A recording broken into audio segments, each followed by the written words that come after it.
Hello friends, welcome to my YouTube channel ultimate maths. আমি class 9-এর জন্য একটা series শুরু করতে যাচ্ছি, যেখানে প্রত্যেকটা চ্যাপ্টার ওয়াইজ ম্যাথসের সলিউশন থাকবে। তো আমরা আজকে সূচকের নিয়মাবলী দিয়ে সেকেন্ড চ্যাপ্টার দিয়ে শুরু করবো, একটা ইন্টারেস্টিং চ্যাপ্টার। তো চলো শুরু করা যাক। আমরা দেখি সূচকের নিয়মাবলী শুরু করে দেখি সবাই। তো প্রথমেই দেখি যে সূচকের নিয়মাবলীতে কি বলছে। যে আমরা যদি দেখি যে টু ইন্টু আচ্ছা, চ্যাপ্টারের নামটা প্রথমে লিখে দিই, সূচকের নিয়মাবলী। সূচকের নিয়মাবলী সূচকের নিয়মাবলী এখানে দেখছি লস অফ ইন্ডিসেস। লস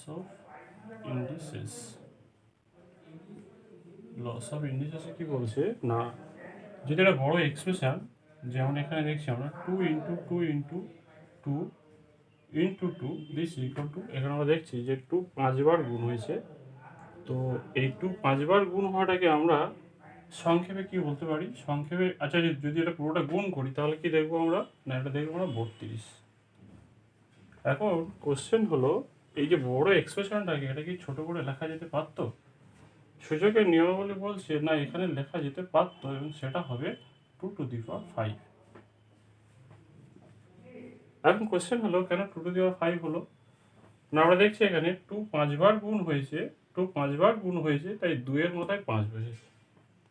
আর এটাই হলো সূচকের নিয়মাবলী। একটা বড় এক্সপ্রেশনকে যদি গুণফলের আকারে থাকে, সেটা যদি ছোট আকারে লিখতে হয়, তখন সে যে ফর্মটা ইউজ করছি সেইটাকেই বলছি আমরা সূচকের নিয়মাবলী।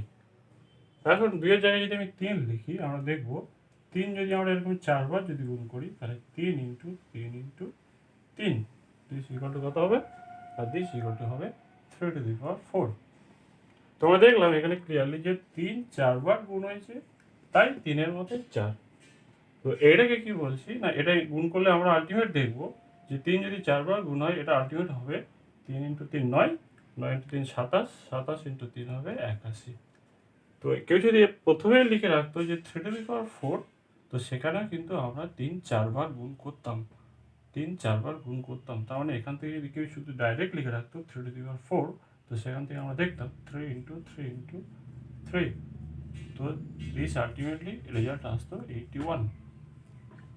তখন আমরা ক্লিয়ারলি কি দেখলাম, যে একটা বড় এক্সপ্রেশনকে ছোট ফর্মে লিখতে গেলে যে ফর্মটা ইউজ করছি সেটা হলো ইন্ডিসেস বলছি, loss of indices.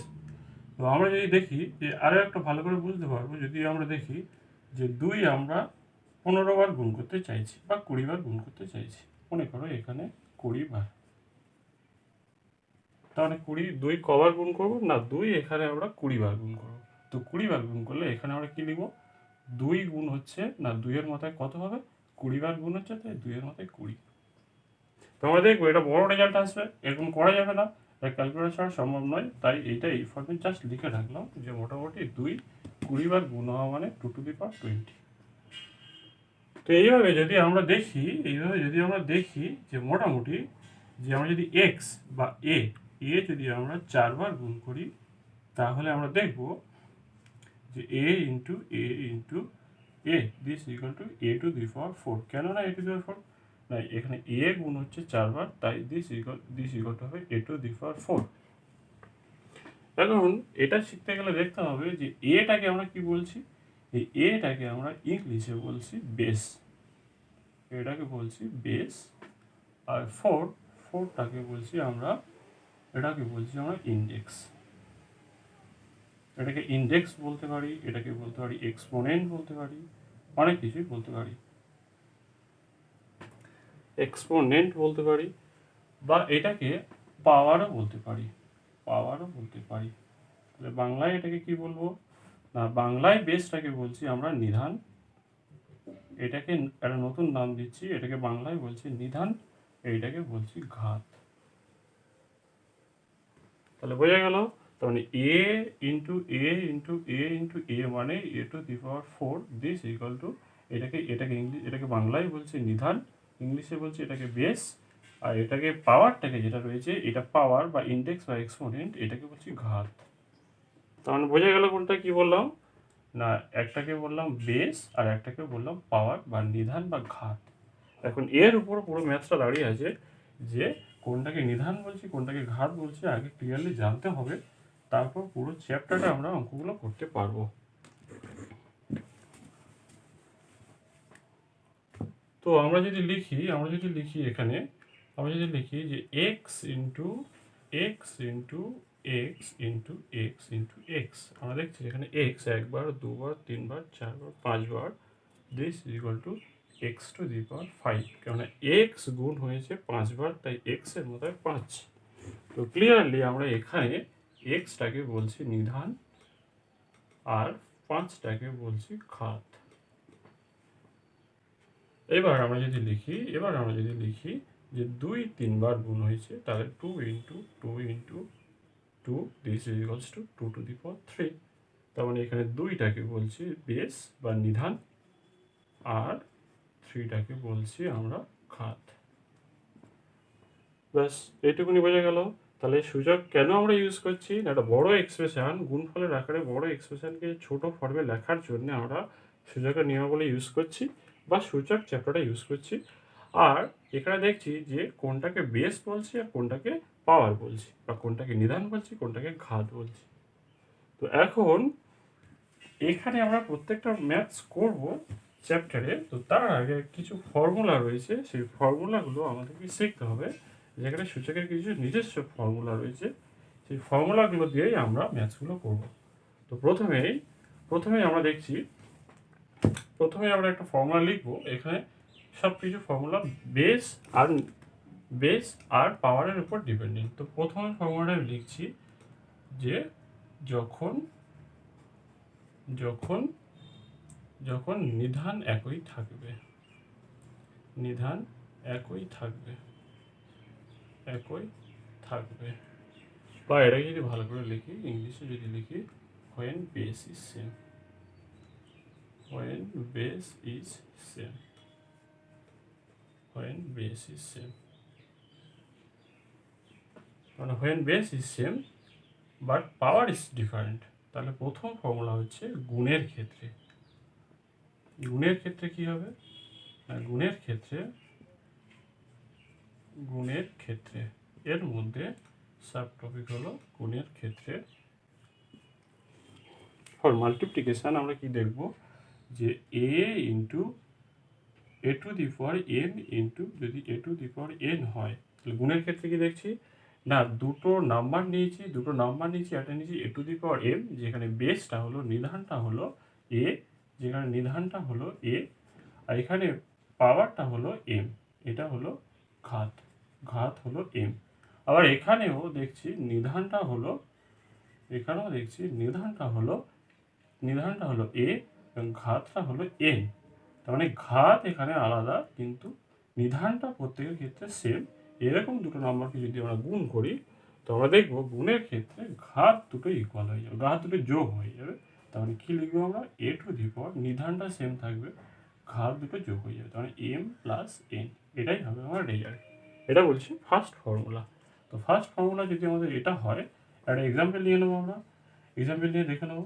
First example কত হবে, যদি আমরা এক্সাম্পল দিই, দেখো তো, নাম্বার 1 যদি দিই 3 to the power 4 into 3 to the power 5, তার মানে এখানে প্রত্যেকটারই নিধান কত, প্রত্যেকটার নিধান হলো 3, কিন্তু এখানে আমরা যদি ঘাত দেখি, এখানে ঘাত হলো 4 আর এখানে ঘাত হলো 5। তার মানে গুণের ক্ষেত্রে কত হয়ে যাবে, গুণের ক্ষেত্রে হয়ে যাবে 3 to the power 4 plus 5, this is equal to 3 to the power 9। এটাই হলো আমার ফার্স্ট ফর্মুলা। যেটা আর একটা এক্সাম্পল নিই, তাহলে কি দেখবো, যে 2 to the power 2 into 2 to the power 3, this is equals two, আমরা দেখছি, আমরা যদি এমনি ফর্মুলা ইউজ করে দেখি, যে এটা হবে 4, 2 স্কোয়ার ইকুয়াল টু কত হবে 4 ইন্টু কত হবে 2 to the power 3, this equal two 8, this equal two 32। আমরা যদি এখানে ফর্মুলাটা ইউজ করি, আমরা কি দেখবো না, ফর্মুলা ইউজ করলে আমরা দেখবো যে এখানে লিখি যে 2 টু দি পাওয়ার, এখানে যেহেতু বেসটা সমান, যেহেতু নিধানটা সমান, কিন্তু ঘাতটা আলাদা, তাই আমরা দেখব 2 টু দি পাওয়ার 2 প্লাস 3, এটাই হবে আমার রেজাল্ট। তার মানে 2 to the power 5, this is equals two 32। তার মানে এখানে বোথ ক্ষেত্রে দুটো উভয় আমরা রেজাল্টটা কত পেলাম, 32। কী করে পেলাম, বা প্রথম ক্ষেত্রে 2 স্কোয়ার মানে 4, 2 দুবার গুণ, এখানে তারপরটা 2 কিউব মানে 2 3 বার গুণ, তার মানে 4 × 8 হয়ে গেল 32 32। এবার আমরা যদি ইন্ডেক্সের নিয়মটা যদি ফার্স্ট ফর্মুলাটা ইউজ করতাম তাহলে কি দেখবো না, এখানে যেহেতু বেস সমান, যেহেতু নিধানটা ইকুয়াল, তার মানে এখানে হয়ে যেত 2 টু দি পাওয়ার 2 + 3, তার মানে 2 to the power 5 this equal two 32। তার মানে এটা হলো আমার ফার্স্ট ফর্মুলা, যখন নিধান একই থাকবে when the base is same। মানে আরও একটা ফর্মুলা আছে, when base is same এর আরও একটা ফর্মুলা আছে, সেটা হলো ভাগের ক্ষেত্রে। আমরা দেখব বেস সেম হলে দু রকম কেস হতে পারে, একটা হলো গুণ, একটা হলো ভাগ। তাই গুণের ক্ষেত্রে তো এটা বোঝা গেল। আমরা এখন দেখব ভাগের ক্ষেত্রে কেমন হচ্ছে। ভাগের ক্ষেত্রে কেমন হবে, ভাগের ক্ষেত্রে সেম বেস থাকবে। আমি বেস একই নিচ্ছি, a to the power m divided by a to the power n নিলাম। ফর ডিভিশন আমরা কি দেখব, ফর ডিভিশন আমরা দেখব a to the power m divided by a to the power n যদি হয়, তাহলে আমরা দেখছি বোধ ক্ষেত্রে এখানে দেখো, এখানে বেস হলো, নিধান হলো a, আর এখানে ঘাত হলো m, এখানে নিধান হলো a, আবার ঘাত হলো n। তার মানে এই ক্ষেত্রে কি হবে, a to the power m divided by a to the power n, this is equals to হয়ে গেল a by a to the power m minus n। তার মানে একটা জিনিস ক্লিয়ার হলো যে গুণের সময় পাওয়ারগুলো, ঘাতগুলো যোগ হয়ে যাবে, আর ভাগের সময় ঘাতগুলো বিয়োগ হয়ে যাবে। ধরো একটা এক্সাম্পল নিই, একটা এক্সাম্পল নিলে আমরা বুঝে যাবো। মানে এক্সাম্পলে ফার্স্ট কি আসছে, 2 to the power 4, 2 to the পাওয়ার, আচ্ছা ঠিক আছে, এটা উপরে লিখে দিয়ে, উপরে লিখে দিয়ে এটা কত আসছে যে এক্সাম্পল, তার মানে 2 to the power 4 divided by আমি লিখলাম 2 to the power 3, this is equals to কত হবে ভাই, এখানে ফর্মুলা বলছে যে এখানে যেহেতু বেস ইকুয়াল, এখানে ঘাতটা আলাদা, তার মানে আমি লিখতে পারি 2 to the power 4 minus 3, this is equals to 2 to the power 1। তার মানে 2 টু দি পাওয়ার 1 মানে সামথিং টু দি পাওয়ার 1 মানে সেই নাম্বারটা নিজে, তার মানে 2 নিজে হলো আনসার। তার মানে এখানে আরও একটা এক্সাম্পল নেবো, এখানে কিছু ডাউট চলে আসে। যদি আমরা এরকম নিই যে 2 to the power 5, 2 to the power 5 divided by আমি 2 টু দি পাওয়ার মাইনাস 3 করে দিলাম। মানে এখানে কত হবে, তাই বলেছি ওপরের ঘাত, এখানে ফর্মুলা বলছে ওপরের ঘাত মাইনাস নিচের ঘাত, তাহলে কত হবে, ওপরের ঘাত মাইনাস এখানে মাইনাস 3, তার মানে 2 টু দি পাওয়ার 5, এখানে মাইনাস তো একটা আসবেই, কারণ এখানে মাইনাস ছিল তাই মাইনাস তো একটা আসবেই, এখানে রয়েছে -3, তার মানে এখানে হয়েছে -3, তাহলে কত হবে 2 টু দি পাওয়ার 5 প্লাস 3, তার মানে 2 টু দি পাওয়ার 8। এখন 2 টু দি পাওয়ার 8 কত হবে, এর আনসার 2 টু দি পাওয়ার 8 আছে 256 কেন, আর 2কে যদি 8 বার গুণ করি আমরা দেখবো রেজাল্ট 256, তাহলে এটা একদম ইজি। বা আমি যদি এটাও লিখি, আরও একটা এক্সাম্পল দিই, তো কত হবে 2 টু দি পাওয়ার -5 নিলাম divided by 2 to the power -3 নিলাম, তাহলে কত হবে, মানে এখানে একই রেজাল্ট হবে। এখানে যেমন রুলস 2 টু দি পাওয়ার -5 ডিভাইডের জন্য তো এখানে একটা মাইনাস হয়ে যাবে, এখানে -3 বেস ইকুয়াল টু কত হবে 2 to the power -5 plus 3, base equal to কত 2 টু দি পাওয়ার -2। তার মানে 2 to the power -2, 2 to the power -2, এটা আমি আগে বলে নিই। 2 টু দি পাওয়ার -2 মানে এখানে বলে নিই, কোনো কিছুর পাওয়ার যখন মাইনাস চলে আসবে তখন কি হবে, 2 টু দি পাওয়ার -2 এইটা হলো 1/2 two the power 2, this is equals to কত 1/4। কেন না, something to the power minus মানে পাওয়ার যখন নেগেটিভ, ওপরে যখন নেগেটিভ, এটা 1/, করে দিলে হরে করে দিলে এটা প্লাস হয়ে যাবে। তাহলে আমি যদি লিখি x two the power n, x two the power -n যদি লিখি, তাহলে এটা হয়ে যাবে 1/, এটা যেহেতু লবে এর পাওয়ারটা যেহেতু নেগেটিভ আছে, তার মানে এটা হরে পজিটিভ হয়ে যাবে, তখন কত হবে x two the power n, মানে এটাই হবে, এটা হলো ফর্মুলা। তার মানে আমি যদি এখানে এরকম লিখি যে 1/x two the power -n, তার মানে এটা হরে পজিটিভ আছে, এটা যেহেতু এটা লবে 1, হরে আছে x two the power -n, তাহলে পাওয়ারটা যদি পজিটিভ করতে হয় আমাকে এটা ওপরে তুলে দিতে হবে, তাহলে এটা পজিটিভ হয়ে যাবে। এটা হলো ফর্মুলা। তাহলে এখানে যদি হয় তাহলে 2 টু দি পাওয়ার -2 মানে এটা হরে আমি যদি নামিয়ে দিই, তখন কত হবে 2 to the power 2, this is equals to কত হলো 1/4। এটাই হলো আমার রেজাল্ট। তার মানে এখানে দেখলাম যে ফর্মুলা নাম্বার এতে কেস এতে যখন বেস সেম থাকলো তখন দুটো কেস হলো। এবার আমরা দেখব যখন বেসটা আলাদা হয়ে যাবে, when বেস ইজ ডিফারেন্ট, তখন কেমন হবে? তখন হবে, তাহলে ফর্মুলা নাম্বার 2 এখানে বলছে when যখন নিধান আলাদা, বা when বেস ইজ ডিফারেন্ট, তাহলে সেক্ষেত্রে কি হবে?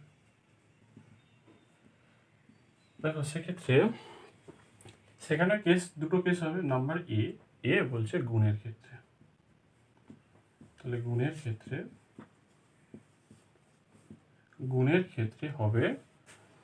ক্ষেত্রে হবে আমি এখানে লিখছি a to the power m into b to the power m। দেখো এখানে ক্লিয়ারলি দেখা যাচ্ছে যে এখানে বেসটা কিন্তু আলাদা, এখানে বেস হলো a আর এখানে বেস হলো b, কিন্তু প্রত্যেকের ঘাত হলো m, এরও m, মানে এই দুটো আলাদা, বেসটা কিন্তু আলাদা কিন্তু ঘাতটা হলো সেম। তাহলে সেই ক্ষেত্রে এখানে ফর্মুলাটা হবে a into b whole to the power m, a into b whole to the power m, তাহলে this is equals to a b whole to the power m। এটা হলো নাম্বার 1 ফর্মুলা। আমরা একটা এক্সাম্পল দিলে কি পাওয়া যাবে? এক্সাম্পল নাম্বার 1 হবে 3 whole to the power 2 into 2 whole to the power, আমি যদি লিখি 2, তাহলে আমি যদি আচ্ছা এটা চেঞ্জ করে দিলাম, ইচ্ছা করেই চেঞ্জ করে দিলাম, আচ্ছা না ঠিক আছে 2 টু দি পাওয়ার 2, তাহলে এটা কত হবে? এখানে বেস হলো 3, এখানে বেস হলো 2, এখানে নিধান হলো 3, এখানে নিধান হলো 2, তার মানে দিস ইকুয়ালস টু কত হবে? 3 into 2 whole to the power 2, তার মানে দিস ইকুয়াল টু কত হবে? 6 টু দি পাওয়ার 2, তার মানে কত? 36 হলো আনসার। ক্লিয়ারলি আমরা যদি না ফর্মুলা ইউজ করতাম, তাহলে কি বলতাম না 3 স্কোয়ার হলো 9 আর এখানে 2 স্কোয়ার হলো 4, তার মানে দিস ইকুয়াল টু 36। কিন্তু এমন কিছু জায়গায় আসবে, এটা হয়তো এমনি ইজিলি বলা গেল, কিন্তু এমন কিছু জায়গা আসবে যেখানে আমাকে এই ফর্মুলাগুলো ইউজ করলে অঙ্কটা অনেক ছোট হয়ে যাবে।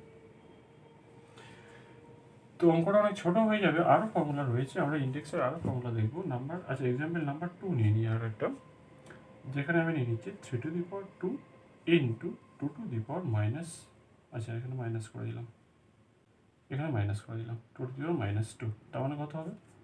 3 into 2 whole to the power minus 2, তার মানে 6 টু দি পাওয়ার মাইনাস 2, তার মানে ওপরে যদি নেগেটিভ হয়, তার মানে আমরা বলেছি কি এটা নিচে পজিটিভ চলে আসবে, তাহলে 1/6 টু দি পাওয়ার 2, তার মানে দিস ইকুয়ালস টু 1/36। এটা হলো গুণের ক্ষেত্রে। তাহলে ভাগের ক্ষেত্রে কি আসবে? ভাগের ক্ষেত্রে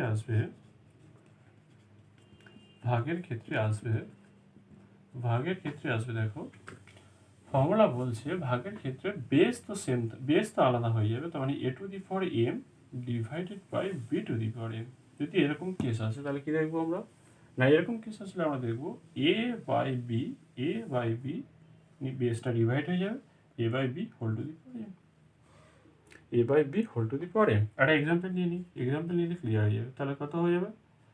এখানে আমি দেখছি 3 টু দি পাওয়ার 2 বা 3 টু দি পাওয়ার 3 নিলাম, ডিভাইডেড বাই আমি নিলাম 2 টু দি পাওয়ার 3, এটা বলছে আনসার হবে 3/2 হোল টু দি পাওয়ার 3, তার মানে এর নিধান ডিভাইডেড বাই এর নিধান হোল টু দি পাওয়ার ঘাত তো এখানে বোধ ক্ষেত্রে সেম। তোমার আরও একটা এক্সাম্পল নিচ্ছি আমি, এখানে করে দিচ্ছি আমি 6 to the power 3 divided by 2 to the power 3, তার মানে এটা যদি হয় তাহলে কত হবে? 6/2 হোল টু দি পাওয়ার 3, তো আমরা জানি 2 দিয়ে 6 কাটা যায়, তখন কত হবে? 2, তার মানে আনসার হয়ে যাবে 2 টু দি পাওয়ার 3, তার মানে 2 টু দি পাওয়ার 3 মানে 2-3 বার গুণ, এটা হবে 2 টু দি পাওয়ার 3, তার মানে 6/2। আচ্ছা গাইস এখানে ভুল হয়ে গেছে, এটা দেখো 6/2 মানে এটা হয়ে গেল 3, তার মানে 3 to the power 3, this is equals two 27, ব্যাস। তো এবার জাস্ট একটা জিনিস বলে আমরা আজকে ক্লাসটা শেষ করে দেবো। দেখো আর একটা জিনিস বলার আছে, ফর্মুলা একটা বাকি রয়েছে। এখানে হচ্ছে নাম্বার 3, ফর্মুলা নাম্বার 3 বলছে a to the power m কোনো নাম্বারের পাওয়ার তার যদি পাওয়ার নিই তাহলে কত হবে, এটা হলো ফর্মুলা। এটা হবে a to the power m into n, power দুটো জাস্ট গুণ হয়ে যাবে। একটা নাম্বারের whole to the power something যদি হয় তাহলে এটা হয়ে যাবে m into n, this equals to হয়ে যাবে a to the power m। তাহলে এটা যদি এক্সাম্পল নিই একটা দেখবো আমরা যে 3 to the power 2 whole to the power 4, this equals to কত হবে, দিস ইকুয়ালস টু হবে 3 to the power 2 into 4, this equals to 3 to the power 8, this equals to, এটা ক্যালকুলেশন করে দেখতে হবে কত বড় হবে, এটা অনেক বড় নাম্বার আসবে। তার মানে নাম্বার 2 আমরা দেখব যে 2 to the power 3 whole to the power যদি আমরা 4 নিই, বা হোল টু দি পাওয়ার যদি আমরা 2 to the power 2 whole to the power যদি আমরা 5 নিই, আমরা দেখব 2 টু দি পাওয়ার 10 আসবে। কেন 2 into 5, 2 to the power 2 into 5, আমরা দেখলাম 2 to the power 2 into 5, this equal two 2 to the power 10, this equals two 1024। এটাই ছিল আজকের চ্যাপ্টারের টোটাল ফর্মুলা। তো আজকের টোটাল ফর্মুলা বলে দিলাম। তো নেক্সট দিন আমরা এর উপর দিয়ে সব প্রবলেমগুলো করে ফেলবো, ব্যাস এটুকুনি। নেক্সট দিন তাহলে আমরা নেক্সট ভিডিও আমরা আপলোড করব। তো ভালো লাগলে বন্ধুরা সবাই ভিডিওটিকে সাবস্ক্রাইব করো। তো আজকের ক্লাস এই পর্যন্ত, ব্যাস।